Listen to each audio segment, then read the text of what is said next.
Hello everyone, welcome to our channel. We are Jane and Kyle and we are travel junkies. In this video, we'll take you on our Vancouver journey, show you some of the best places to visit and foods to eat. If you enjoy traveling and exploring, make sure to hit that subscribe button to follow our jet lag journey.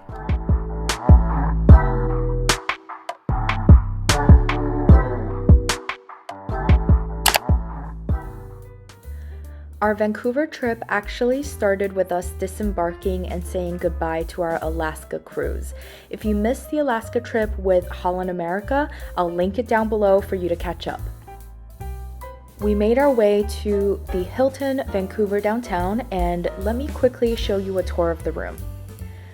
For us, this hotel was awesome because of its location. It is close to the dock where our cruise ended, close to the train stations, it's centrally located, and was overall very easy for us to get around.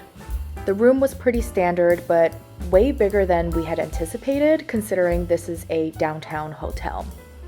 We really loved having such a spacious living space because we did travel with my parents, and so oftentimes we end up spending the evening together in one of the two rooms that we booked to chit chat and relax. This had plenty of space for 4 people. You have a mini bar area with a coffee machine, which we loved, a microwave, a fridge, and really what sold us was this incredible view of the city.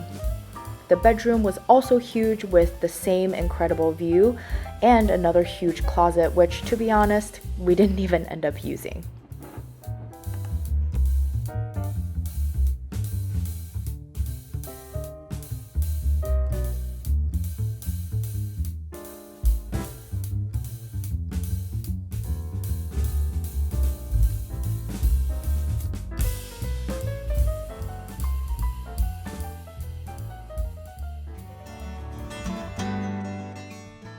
One of the most iconic things to do is bike around Stanley Park, so of course we had to do that.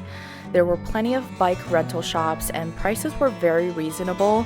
It included the bike, the helmet, and the locks.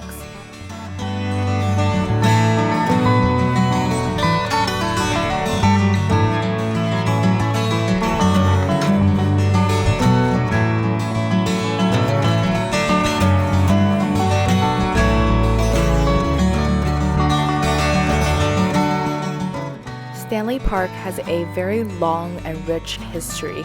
There are famous monuments, beautiful plants, and landmark trees, as well as an aquarium. It also used to have a zoo, but unfortunately that closed in 2011.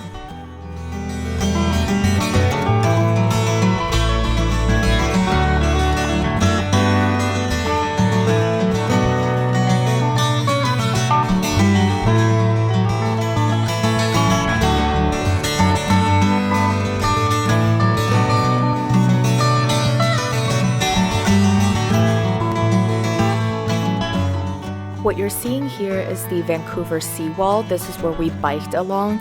I have to admit I'm not the best biker, but for a good chunk of the route, there are dedicated bike lanes versus pedestrian lanes, and it is a one-way loop, so we're not needing to dodge other bikers, which made things so much easier for me.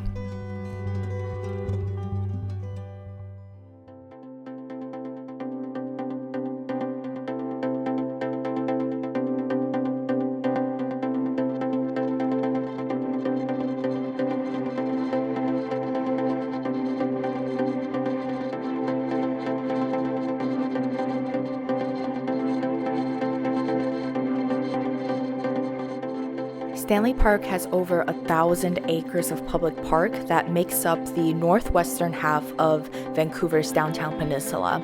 We especially enjoy the vast and beautiful beaches with the mossy rocks. Definitely not surprised that this is a must-do activity in Vancouver.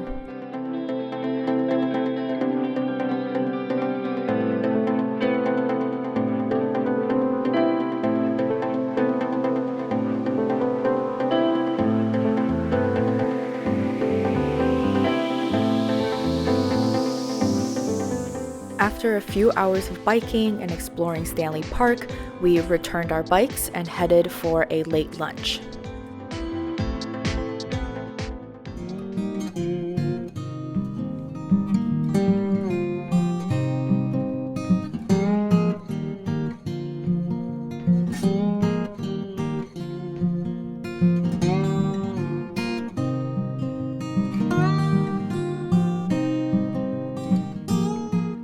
After that delicious lunch at Dynasty Dumping House in West End, we spent the rest of the afternoon and evening just walking around, exploring, and admiring Vancouver's incredible architecture.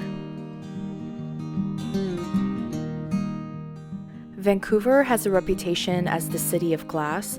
The 2010 Olympic Games also pushed for the revitalization of sporting venues and other supporting facilities. While there are so many beautiful high-rises and new builds, the heritage buildings were also really stunning.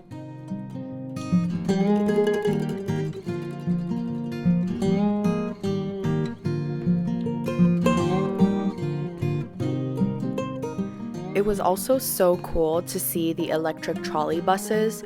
We don't see that very often in the United States, maybe other than San Francisco. Let me know in the comments down below if you have it in any other states in the US. We walked along the Cole Harbor to admire the beautiful boats and massive yachts, and then we grabbed a quick dinner to go and ended day 1 in Vancouver.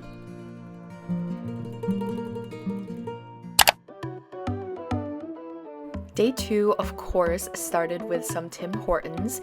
We took an Uber to our first stop, the conservatory in Queen Elizabeth Park.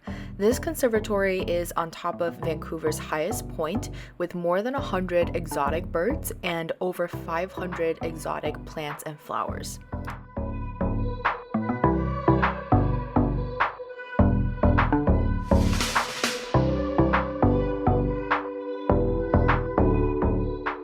Even though there were a lot of people that day, the space is big enough that it doesn't feel too crowded.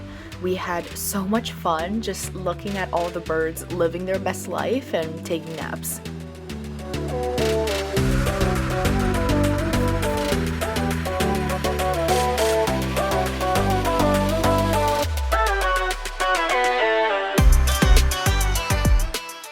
The conservatory is also very family friendly, and we saw a ton of kids being super engaged in this experience. So we highly recommend this activity for families that are exploring Vancouver.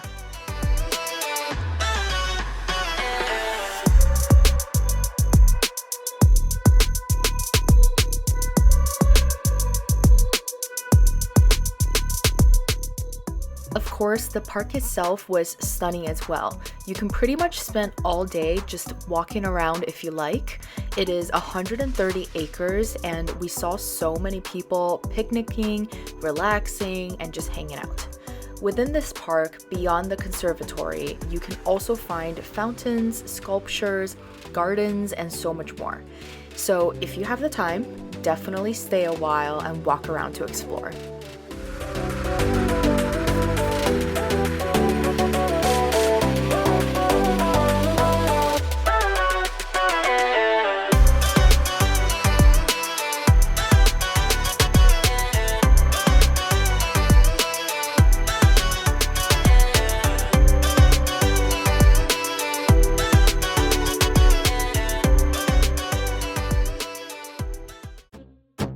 After spending the morning at Queen Elizabeth Park, we were hungry for lunch, and today we decided to visit the public market on Granville Island.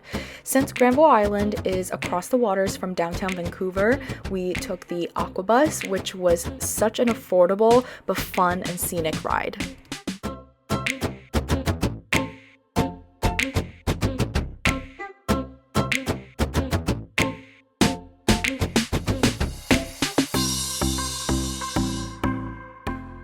Besides the scenery, the best part of my Aqua Bus experience is I got to ride next to this cutie.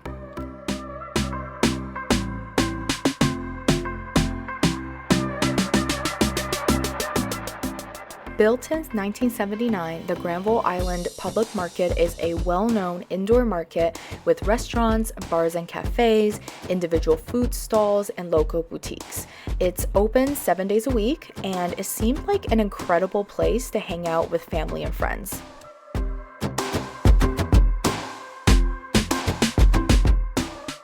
Since the market is indoors, it's a great gathering place year-round. However, outside the market, right by the waterfront, there are picnic tables and benches to relax on and enjoy your food or watch the view.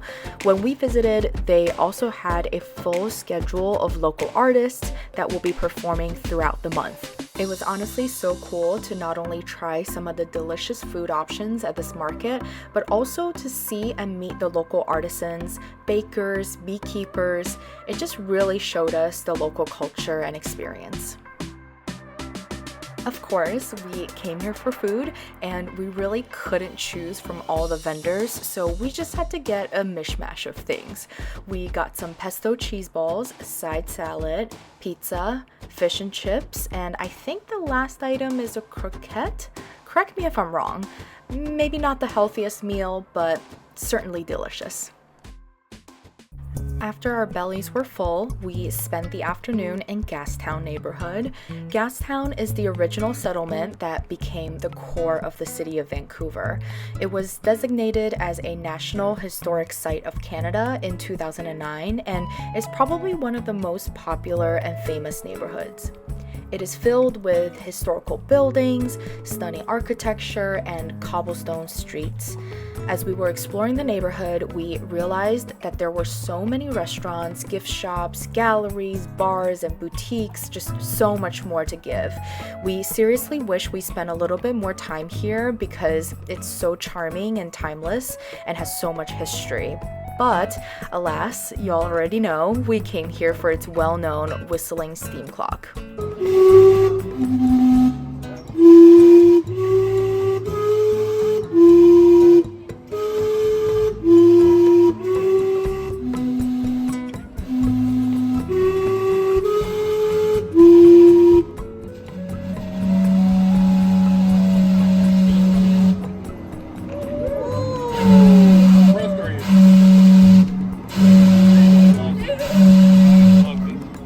After exploring Gastown, we headed to dinner, but with the sweet tooth that I have, I had to make a pit stop to this adorable Lottery cart in some mall. And frankly, it took us forever to find it because it's kind of hidden in this mall, and I can't even tell you where it was because we were very lost by the end.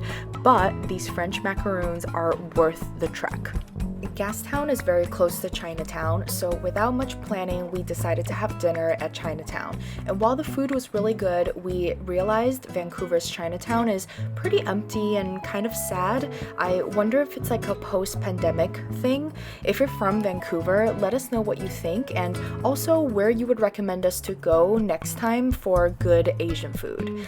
With that said, thank you so much for watching, and our next stop is Montreal to watch the solar eclipse. If you haven't subscribed yet, make sure to hit subscribe and we'll see you soon.